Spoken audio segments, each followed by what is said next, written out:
What is behind the conflict between Israel and Iran? Welcome to the Inner Room TV. Every scroll is a skirmish. Every share is a salvo. There's a war being fought, but the front line isn't thousands of miles away. It's behind your eyes. This isn't an analysis of tanks and rockets. It's about the weapons being used against your mind and how to build your defenses. For weeks, months, years, our information feeds have been dominated by the Israel-Gaza conflict. It's a brutal, complex, and deeply human tragedy. But alongside the physical conflict, another one is raging, a cognitive war, a battle for the territory of our minds. It's a conflict fought with narratives, pixels, and algorithms, and its casualties are nuance, empathy, and our own cognitive autonomy. Our central thesis today is this: the conflict serves as a perfect storm for our pre-existing cognitive vulnerabilities. These vulnerabilities are then systematically targeted, amplified, and weaponized by the algorithmic media ecosystem we inhabit. To navigate this, simple self-awareness is not enough. We need a deliberate, conscious strategy, a survival guide, for this new kind of warfare. This is not about finding the right side. It's about learning to think for ourselves again. Before we can understand the war, we must understand the battlefield, the human brain. Our minds evolved for survival in small tribes, not for navigating a global information ecosystem pumping out terabytes of conflicting data. To cope, we developed mental shortcuts, or cognitive biases. In a stable environment, they are useful. In the context of information warfare, they are bugs in our software waiting to be exploited. Let's start with the most obvious weapon: confirmation bias. We've talked about this before, but in a long-form conflict, it morphs into something more insidious. It's not just seeking out agreeable headlines, it's building an entire identity around a narrative. We follow specific journalists, subscribe to certain subreddits, and block anyone who presents a counter-argument. The algorithm notices. It sees you like content that paints one side as pure victim and the other as pure aggressor. And it gives you more, and more, and more, until your entire reality is constructed from a single, self-validating information stream. You are no longer just a person with an opinion. You are a foot soldier for a narrative, living in a bespoke reality tunnel. Next, we have the narrative fallacy, a concept popularized by Nassim Nicholas Taleb. Our brains are desperate for stories. We crave a simple cause and effect plot. A single, heart-wrenching video of a suffering child becomes more powerful than a spreadsheet detailing casualty statistics over decades. A story of a heroic act by one soldier can overshadow reports of systemic issues. Narratives give us emotional certainty, while complex data gives us intellectual uncertainty. In the cognitive war, the side with the most emotionally resonant story often wins, regardless of its factual accuracy or representativeness. We are wired to be swayed by a compelling protagonist and a clear villain, and this conflict provides an endless supply of both, depending on which story you are told first. This leads us to the fundamental attribution error. This is a foundational concept in social psychology. When we see someone from our group do something questionable, we tend to attribute it to their situation. They were scared, they were provoked, they had no other choice. But when we see someone from the other group do the exact same thing, we attribute it to their fundamental character. They are barbaric, they are hateful, they are inherently evil. We judge ourselves by our intentions, but we judge others by their actions. This psychological asymmetry is the engine of dehumanization. It allows us to maintain the image of our own side as moral and justified, while casting the other as a monolithic entity of pure malice. It's a cognitive mechanism that makes perpetual conflict psychologically comfortable. Finally, in this section, we must confront the Dunning-Kruger effect. In a complex geopolitical conflict with over a century of history, true expertise is rare and hard-won. Yet the modern information environment creates the illusion of knowledge. After watching a few viral TikToks, reading a popular Twitter thread, and listening to a podcast, we feel we have a firm grasp of the situation. This is the peak of Mount Stupid, where our confidence wildly outstrips our competence. This unearned confidence makes us aggressive in our defense of a narrative we barely understand. We become armchair generals, shouting down anyone who introduces nuance because nuance threatens the fragile foundation of our newfound expertise. The cognitive war thrives on an army of the confidently incorrect. Our internal biases are the dry tinder. The modern media ecosystem is the accelerant. Your smartphone is not a neutral window onto the world. It is an active participant in the cognitive war, and its primary allegiance is not to truth, but to engagement. The core metric that drives platforms like TikTok, X, Instagram, and YouTube is time on site.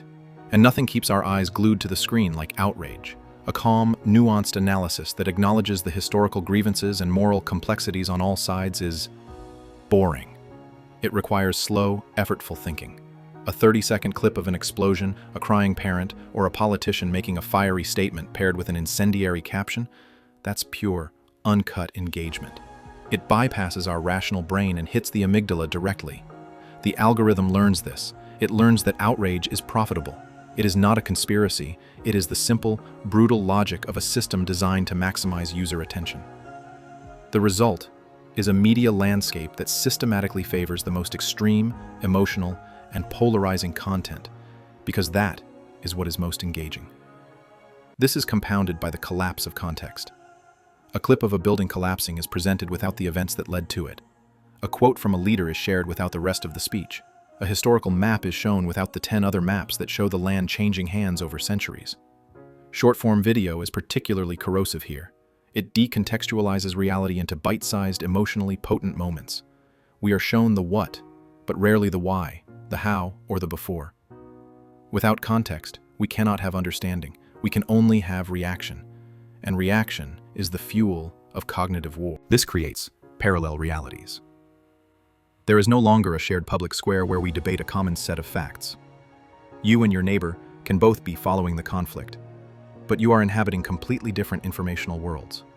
Your TikTok feed shows you a reality of oppression and resistance. Your neighbor's cable news shows him a reality of terrorism and self-defense. Both of you are seeing real footage. Both of you believe you are well-informed. But you are living in separate, algorithmically curated realities, each designed to confirm your biases and stoke your outrage.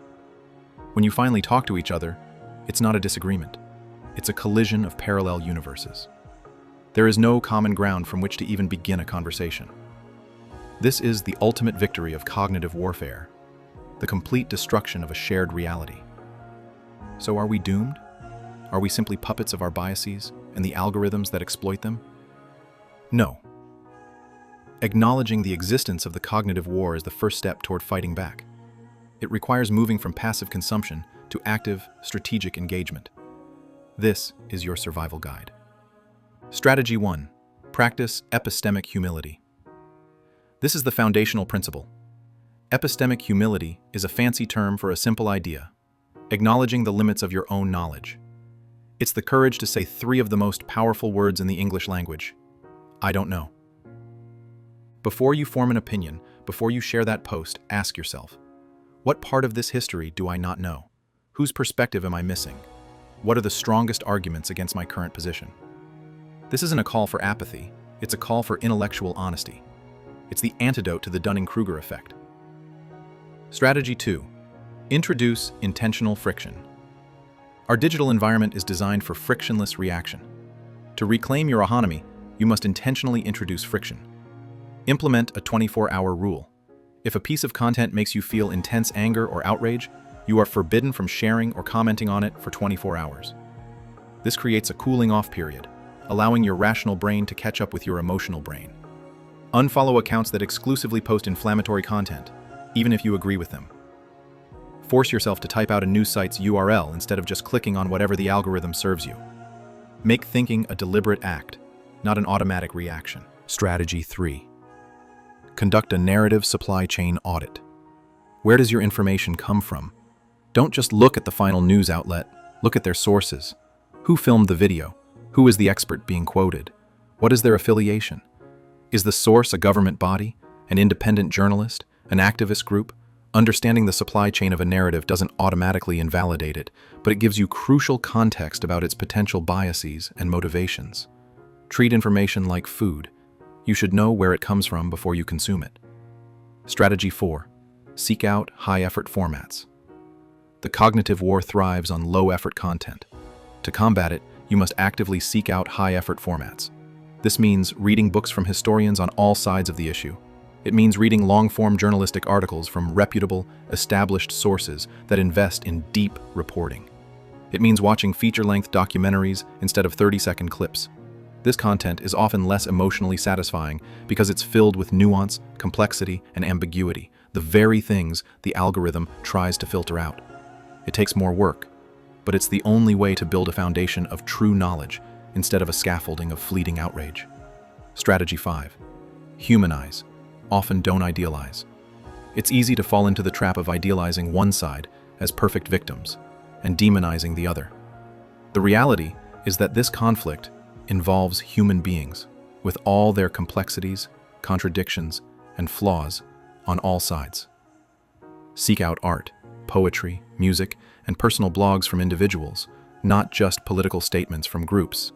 Acknowledging the humanity of everyone involved, their capacity for love, for fear, for hope, and yes, for making terrible mistakes, is the most powerful act of resistance against the dehumanizing logic of polarization. The cognitive war over Israel and Gaza is, in a sense, unwinnable. There will be no final victory where one narrative vanquishes all others. There will only be the ongoing difficult work of trying to see clearly in a fog of propaganda, emotion, and algorithmic manipulation. The goal is not to find a comfortable, simple answer that makes you feel righteous. The goal is to build a mind that is resilient enough to withstand the psychological onslaught. A mind that can hold conflicting ideas at the same time. A mind that values truth over the comfort of certainty. A mind that can feel empathy even when it's difficult. Winning this war isn't about changing the world. It's about ensuring the world doesn't warp you. It's about a quiet, determined, and radical act, the act of thinking for yourself. The defense of the mind is an active practice. In the comments, I want you to share one concrete strategy you use to maintain your cognitive autonomy amid the information chaos. And if you're ready for the next mission, subscribe for our deep dive into the outrage economy. Thank you for your time and your attention.